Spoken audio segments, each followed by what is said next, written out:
তো আজকে সকাল সকাল কি বানাচ্ছি, নাস্তা। আমাদের সুগারের নাস্তা, মানে তোমাদের দাদাভাইয়ের সুগারটা একটু বেড়েছে, তার জন্য নাস্তা বানাচ্ছি এখন।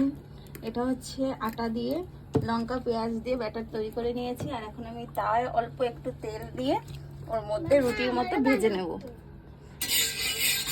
তো চলো ভেজে নেওয়ার ব্যাটার কতটা সুন্দর হয় সেটা তোমাদের দেখাবো।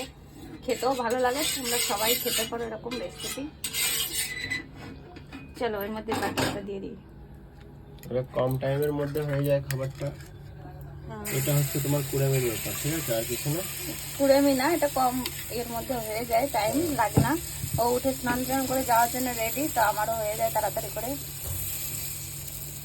এর মধ্যে ডিম টিম দিলেও ভালো লাগে, কিন্তু ডিম খায় না, যার জন্য আমি ডিমটা দিই। আমার ডিম দেখলে আমার পছন্দ না, আমি খাই না, সে পছন্দ না ডিম। এবার যারা ডিম খেতে চাও তারা ডিম অ্যাড করে নেবো আর কি।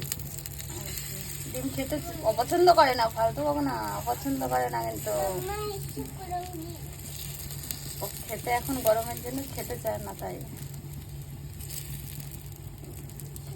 তো এইভাবে পুরোটা আমি ছড়িয়ে দিলাম, খানিকক্ষণ পরে এটাকে উল্টে দেবো। তোমার দেবে, আমি তো বন্ধ এই যে করতে পাল্টে দিয়েছি, দেখেছো এই পাশটা এতটা সুন্দর হয়ে গেছে। বেশি তেল আমি দিইনি এখানে, এই পাশটা কেবলই পাল্টালাম। তো এই যে রেডি রুটি। এবার যে কোনো চাটনি বা আচারের সঙ্গে খেতে পারেন, দারুণ লাগবে খেতে। ওকে বেটা।